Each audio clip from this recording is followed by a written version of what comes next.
Chapitre 28. Pendant cette course effrénée, il y eut un moment terrible, un moment où Pinocchio se crut perdu. Il faut savoir qu'Alidor, c'était le nom du bouledogue, à force de courir, l'avait presque rejoint. Il faut dire que le pantin entendait derrière lui, à quelques mètres, le souffle haletant de la grosse bête, brûlant comme un incendie. Heureusement, la plage n'était pas loin et on voyait la mer à quelques pas. À peine arrivé sur la plage, le pantin piqua un superbe plongeon, comme une grenouille, et alla tomber au milieu de la mer. Au contraire, Alidor aurait voulu s'arrêter, mais, emporté par l'élan de la course, il entra dans l'eau lui aussi. Par malheur, il ne savait pas nager. Il commença à remuer les pattes pour se sortir de l'eau, mais plus il gigotait et plus les vagues lui mettaient la tête sous l'eau. Chaque fois qu'il sortait la tête, le pauvre bouledogue avait les yeux exorbités de peur, et il aboyait en criant « Au secours! Au secours !»« Crève !» lui répondit Pinocchio de loin, parce qu'il se voyait maintenant hors de danger. « Au secours! Aide-moi, Pinocchio! Sauve-moi de la mort !» En entendant ces cris, le pantin, qui, au fond, avait bon cœur, s'émut de compassion, et en se retournant vers le chien, il lui dit « Si je te sauve, tu me promets de ne plus m'embêter et de ne plus me courir après ?»« Promis, promis, mais dépêche-toi, par pitié, si tu attends une minute de plus, je suis mort. » Pinocchio hésitait. Puis, en se rappelant que son papa lui avait dit tant de fois qu'il ne faut jamais laisser passer l'occasion de faire une bonne action, il nagea jusqu'à Alidor et, le prenant par la queue des deux mains, alla le poser sain et sauf sur le sable sec de la plage. Le pauvre chien ne tenait plus sur ses pattes. Il avait bu, sans le vouloir, tant d'eau salée qu'il était gonflé comme un ballon. Mais le pantin n'avait quand même pas trop confiance, et il estima plus prudent de mettre une certaine distance entre lui et le chien en se jetant de nouveau dans la mer.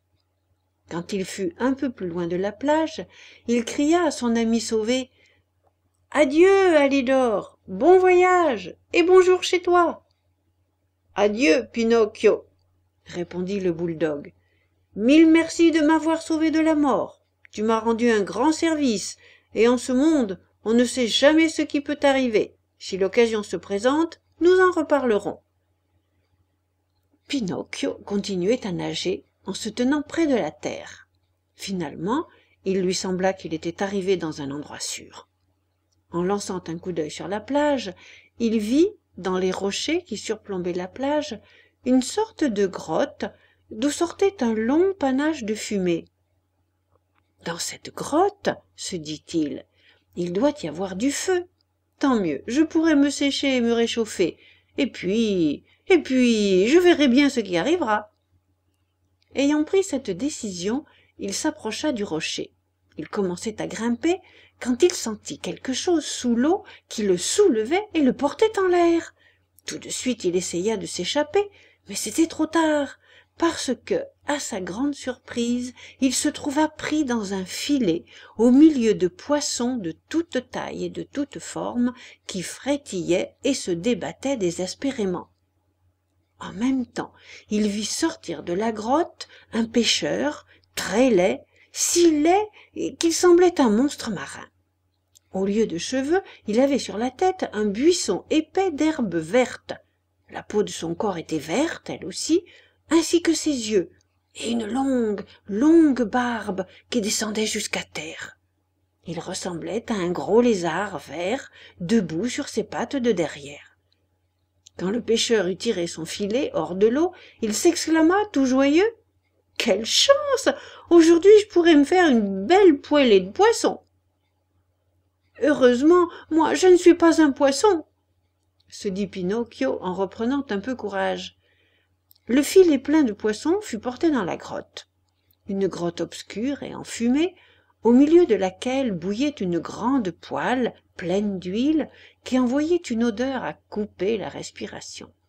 « Voyons un peu ce que nous avons pris, » dit le pêcheur vert, et, enfonçant dans le filet une main énorme, qui ressemblait à une pelle de boulanger, il sortit une poignée de rougets. « Bon, ces rougets !» dit-il en les regardant avec gourmandise, et après les avoir flairés, il les jeta dans une bassine pleine d'eau. Il répéta plusieurs fois la même opération. Il sortit rapidement les autres poissons qui lui mettaient l'eau à la bouche.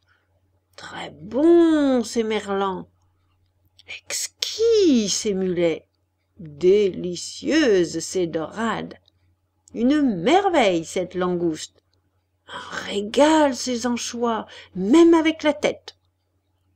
Comme vous pouvez l'imaginer, les merlans, les mulets, les dorades, la langouste et les anchois allèrent tous dans la bassine pour tenir compagnie aux rougets. Le dernier qui resta dans le filet fut Pinocchio. À peine le pêcheur l'eut-il sorti du filet que ses gros yeux verts s'arrondirent de stupeur et il cria « Qu'est-ce que c'est que ce poisson-là? Ce genre de poisson, je n'en ai jamais mangé !» Il l'observa avec attention et après l'avoir bien regardé de tous côtés, il finit par dire « J'ai compris, ce doit être un crabe de mer. » Alors Pinocchio, vexé de s'entendre traiter de crabe, dit avec un accent de mauvaise humeur « Un crabe, moi? Qu'est-ce que c'est que ces façons? Je suis un pantin. »« Un pantin ?» répliqua le pêcheur. « C'est vrai, le poisson pantin est un poisson nouveau. Tant mieux, je le mangerai avec plus de plaisir. »« Me manger? Mais vous ne voulez pas comprendre que je ne suis pas un poisson? Vous n'entendez pas comment je parle, comment je discute avec vous? »« C'est vrai, » admit le pêcheur. « Je vois bien que tu es un poisson et, puisque tu as la chance de parler et de raisonner comme moi, je vais te traiter avec respect. »« Et qu'est-ce que ça serait, ce respect ? » En signe d'amitié et d'estime particulière, je te laisserai choisir la manière dont tu veux être cuit. Tu préfères être frit à la poêle ou tu préfères être grillé à la sauce tomate? »« À dire la vérité, » répondit Pinocchio, « si j'ai le choix, je préférerais rester libre pour pouvoir m'en retourner chez moi. »« Tu rigoles? Tu crois que je veux rater l'occasion de manger un poisson aussi rare? Ce n'est pas tous les jours que je pêche un poisson pantin dans cette mer. Laisse-moi faire, je vais te faire frire dans la poêle au milieu de tous les autres poissons et tu seras content. Être cuit en compagnie est toujours une consolation. » Le malheureux Pinocchio, entendant cela, commença à pleurer, à crier, à gémir, en disant « J'aurais mieux fait d'aller à l'école. J'ai voulu écouter mes mauvais camarades et maintenant je le paye. » Il se tortilla comme une anguille et il faisait des efforts incroyables pour s'échapper des griffes de ce pêcheur vert qui, ayant pris une poignée de jonc, le ficela des pieds à la tête comme un saucisson et il le jeta au fond de la bassine avec les autres. Puis il sortit une écuelle de bois pleine de farine et il se mit à saupoudrer tous les poissons. Au fur et à mesure qu'il les avait enfarinés, il les jetait dans la poêle.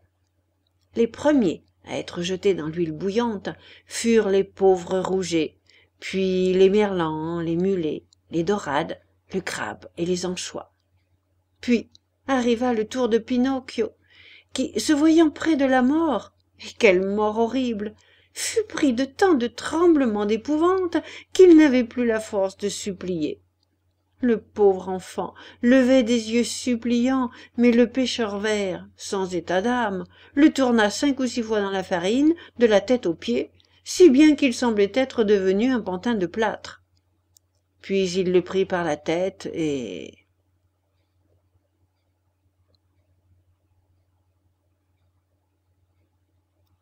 Chapitre 29.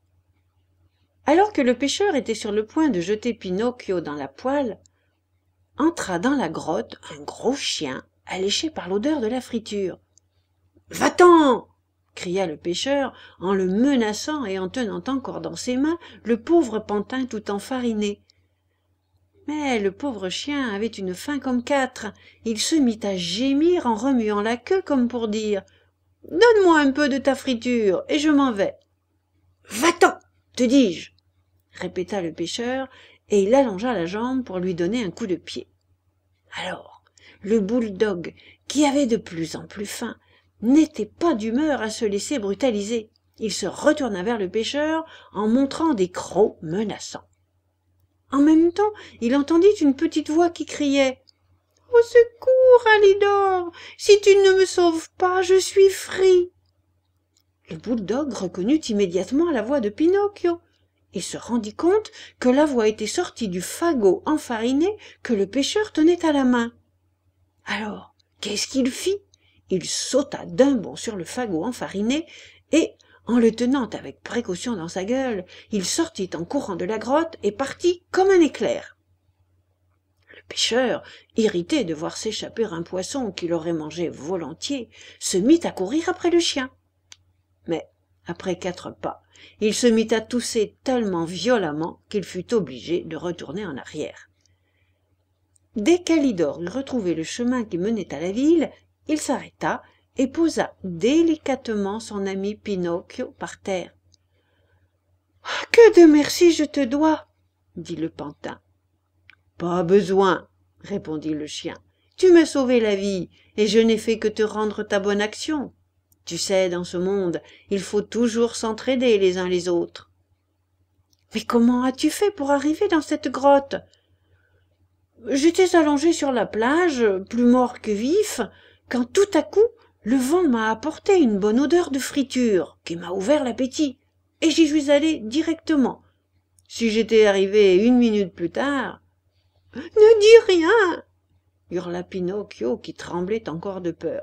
« Ne me dis rien! Si tu étais arrivé 1 minute plus tard, j'aurais été bel et bien frit, mangé et digéré. Brrr! J'en ai froid dans le dos, rien que d'y penser. » Alidor, en riant, tendit la patte à Pinocchio, qui la lui serra très fort en guise de bonne amitié. Et puis, ils se séparèrent. Le chien reprit le chemin de sa maison.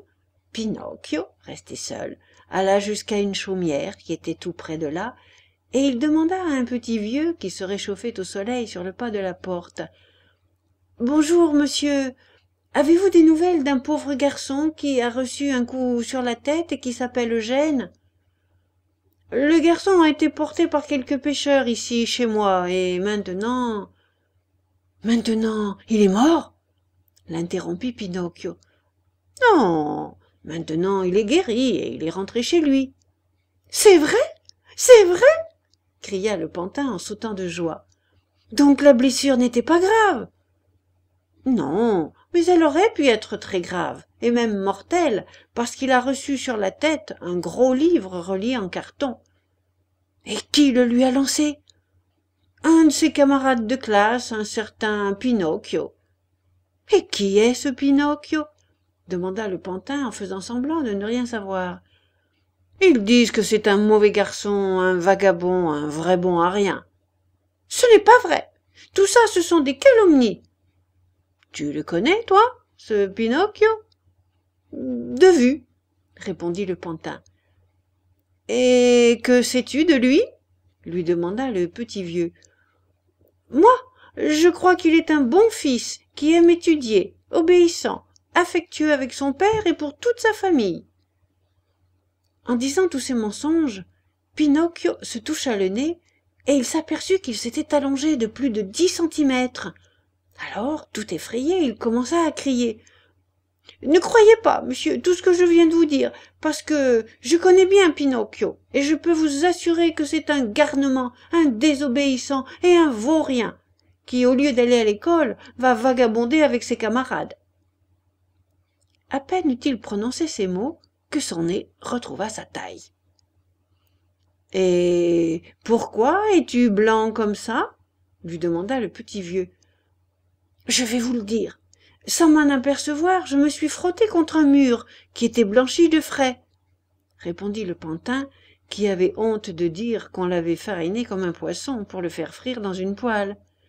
« Et qu'est-ce que tu as fait de ta veste, de ton pantalon et de ton béret ? » J'ai rencontré des voleurs qui me les ont pris. Dites-moi, mon bon monsieur, vous n'auriez pas par hasard quelque chose pour m'habiller, pour que je puisse rentrer chez moi ? Mon garçon, je n'ai pas de vêtements, mais j'ai un petit sac où je mets de l'herbe sèche. Si tu le veux, prends-le, il est là. » Pinocchio ne se le fit pas dire deux fois. Il prit le sac qui était vide, il découpa avec les ciseaux un petit trou dans le fond et 2 trous sur les côtés, puis il l'enfila comme une chemise. Et, ainsi habillé, il se dirigea vers la ville. Mais le long de la route, il ne se sentait pas tranquille.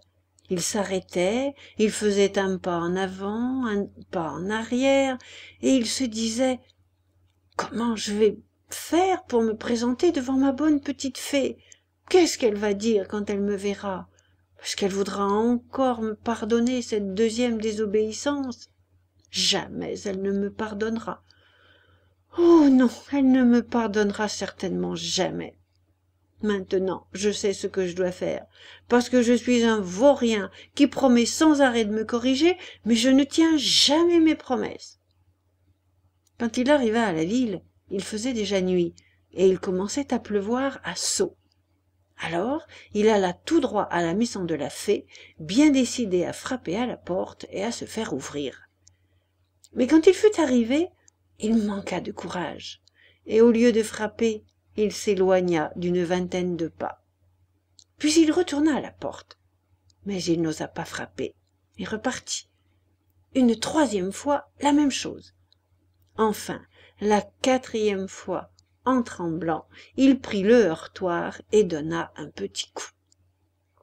Il attendit. Finalement, au bout d'une demi-heure, une fenêtre s'ouvrit au dernier étage. La maison avait 4 étages. Et Pinocchio vit apparaître une grosse limace qui avait une lumière sur la tête et qui disait « Qu'est-ce que c'est à cette heure-ci ?»« La fée est-elle chez elle ?» demanda Pinocchio. « La fée dort et ne veut pas être dérangée. Qui es-tu ? » ?»« C'est moi. »« Qui, toi ? » ?»« Pinocchio. »« Quel Pinocchio ? » ?»« Le pantin, celui qui habite dans la maison de la fée. »« Ah, j'ai compris, » dit la limace. « Attends-moi, je descends et je t'ouvre tout de suite. »« Dépêche-toi, par pitié, parce que je meurs de froid. »« Mon enfant, je suis une limace, et les limaces ne se pressent jamais. » 1 heure passa, puis 2, et la porte ne s'ouvrait pas. Alors Pinocchio, qui tremblait de froid à cause de la peur et de l'averse qu'il recevait sur le dos, se décida et frappa une 2e fois, et il frappa plus fort. Au 2nd coup, une fenêtre s'ouvrit à l'étage au-dessous, et la même limace se mit à la fenêtre. « Ma belle petite limace !»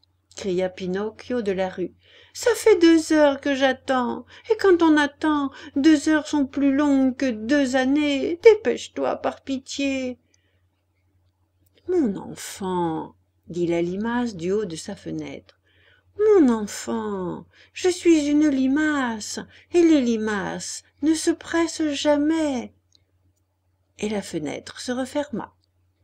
Bientôt, ce fut minuit, puis 1 heure, 2 heures, et la porte était toujours fermée. Alors, Pinocchio, ayant perdu patience, pris de fureur, s'approcha du heurtoir pour donner un coup à réveiller toute la maison. Mais le marteau, qui était en fer, glissa comme une anguille, échappa des mains du pantin et alla rouler dans le caniveau. « Ah, c'est comme ça !» cria le pantin de plus en plus en colère. « Puisque le marteau est parti, je vais taper à coups de pied. » Et, en s'éloignant un peu, le pantin donna un énorme coup de pied dans la porte. Le coup fut si fort que le pied s'enfonça dans le bois jusqu'à mi-mollet. Et quand le pantin voulut l'arracher, il n'y arriva pas, parce que le pied était resté coincé dedans, comme un clou bien enfoncé. Imaginez-vous le pauvre Pinocchio, qui dut passer tout le reste de la nuit, un pied par terre et l'autre en l'air. Le lendemain matin, au lever du jour, la porte s'ouvrit enfin. Cette brave bête de limace, pour descendre du 4e étage jusqu'au rez-de-chaussée, avait mis seulement 9 heures. Il faut dire qu'il avait pris une belle suée. « Qu'est-ce qui est arrivé à ton pied pour être coincé dans la porte ?» demanda-t-elle en riant au pantin.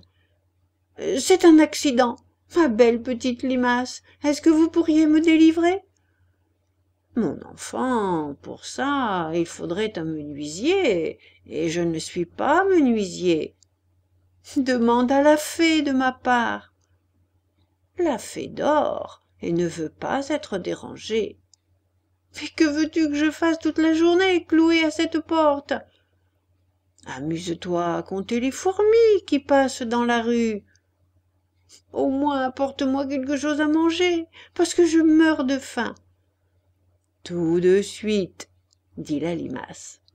En fait, au bout de 3 heures, Pinocchio la vit revenir avec un plat d'argent sur la tête. Dedans, il y avait un morceau de pain, du poulet rôti et 4 abricots. « Voici le déjeuner que la fée t'envoie, » dit la limace. À la vue de ce repas, Pinocchio se sentit tout consolé.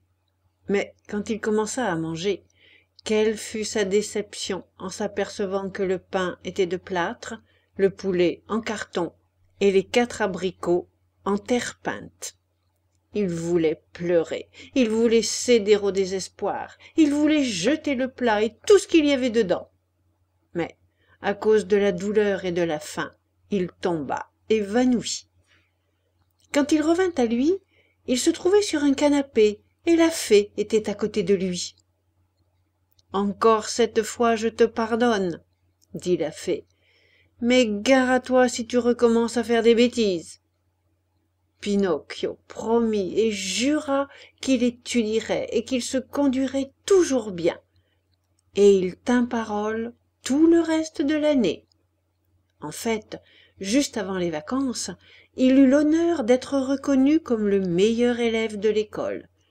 Et tout son comportement en général fut jugé tellement satisfaisant et digne d'éloge que la fée, toute contente, lui dit « Demain, finalement, ton vœu sera exaucé. » « C'est-à-dire ? » ?»« Demain, tu ne seras plus un pantin de bois et tu deviendras un vrai petit garçon. » Qui n'a pas vu la joie de Pinocchio en entendant cette nouvelle ne peut pas se l'imaginer. Tous ses amis et ses camarades d'école devaient être invités, le lendemain, pour une grande fête dans la maison de la fée, pour célébrer ce grand événement. La fée avait préparé 200 tasses de café au lait et 400 petits pains beurrés par-dessus et par-dessous. Cette journée promettait d'être magnifique et très joyeuse. Mais, décidément, dans la vie des pantins, il y a toujours un « mais » qui gâche tout.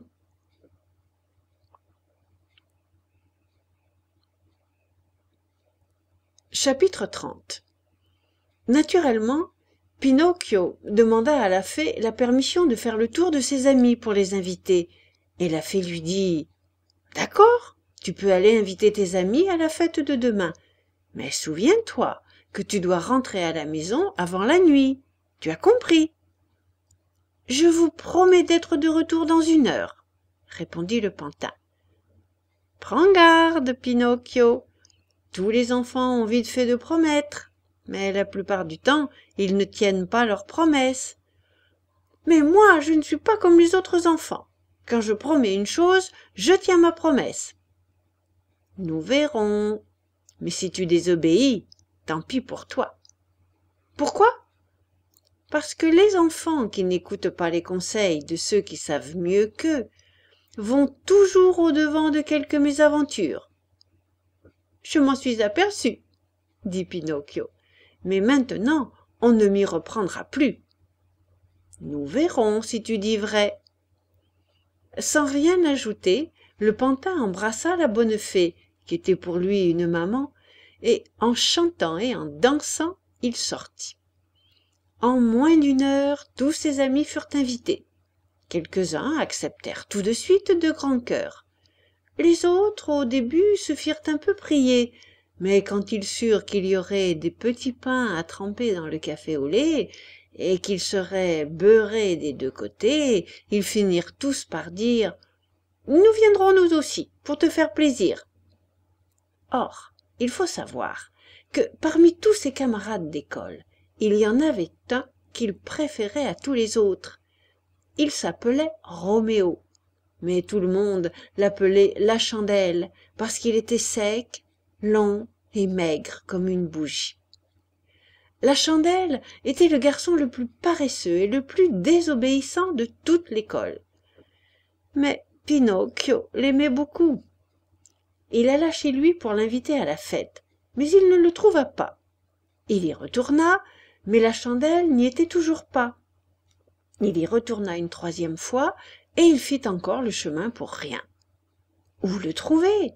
Il chercha de ci, de là, et finalement, il le découvrit caché sous le porche d'une ferme. « Qu'est-ce que tu fais là ?» lui demanda Pinocchio en s'approchant. « J'attends minuit pour partir. »« Où vas-tu ?»« Loin, très loin. Je suis allé 3 fois chez toi pour te chercher. »« Qu'est-ce que tu me voulais ?»« Tu ne sais pas le grand bonheur qui m'arrive ?»« Lequel ?»« Demain, je ne serai plus un pantin et je deviendrai un garçon comme les autres. »« Grand bien te fasse. »« Donc demain, je t'attends pour le petit déjeuner à la maison. »« Mais je te dis que je pars ce soir. »« À quelle heure ?»« Bientôt. »« Et où vas-tu ?»« Je vais habiter dans un pays qui est le plus beau pays du monde. »« Qui est le plus beau pays du monde. Un vrai pays de cocagne. »« Comment s'appelle-t-il ?»« Il s'appelle le pays des jouets. Pourquoi tu ne viendrais pas toi aussi ?»« Moi ? Oh non !»« Tu as tort, Pinocchio. Crois-moi, si tu ne viens pas, tu t'en repentiras. Où veux-tu trouver un pays meilleur pour nous autres enfants ? Là-bas, il n'y a pas d'école. Là-bas, il n'y a pas de maître. Là-bas, il n'y a pas de livres. Dans ce pays béni, on n'étudie jamais. Ici, le jeudi, il n'y a pas d'école. Là-bas, la semaine se compose de 6 jeudis et d'un dimanche. Les vacances commencent le 1er janvier et se terminent le 31 décembre. Ça, c'est un pays qui me plaît vraiment. C'est comme ça que devraient être tous les pays. Et que faites-vous toute la journée au pays des jouets ? On s'amuse, du matin au soir. Le soir, on va se coucher, et le lendemain, on recommence. Qu'est-ce que tu en dis ?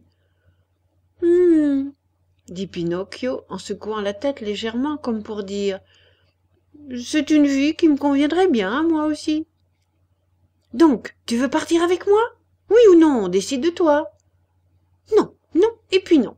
J'ai promis à ma bonne fée de devenir un bon garçon, et je veux tenir ma promesse. Aussi, puisque je vois que le soleil se couche, je te laisse, et je m'en vais vite. Donc, adieu, et bon voyage. Où cours-tu comme ça ? À la maison, ma bonne fée veut que je rentre avant la nuit. Attends une minute. Je suis déjà en retard. Une minute seulement. Et si la fée me gronde ? Laisse-la crier. Quand elle aura bien crié, elle s'arrêtera, dit ce vaurien de chandelle. Et comment fais-tu ? Tu pars seul ou en compagnie ? Seul. Nous serons plus de 100 enfants. Et le voyage se fait à pied ? À minuit va passer une charrette qui doit me conduire jusqu'à ce pays merveilleux. Je paierai cher pour que la charrette passe maintenant, soupira Pinocchio. Pourquoi ? Pour vous voir partir tous ensemble. Reste encore un peu et tu nous verras. Non, non, je veux rentrer chez moi. Attends, encore une minute. Je n'ai que trop attendu déjà, la fée doit s'inquiéter. Pauvre fée, elle a peur que tu te fasses manger par les chauves-souris.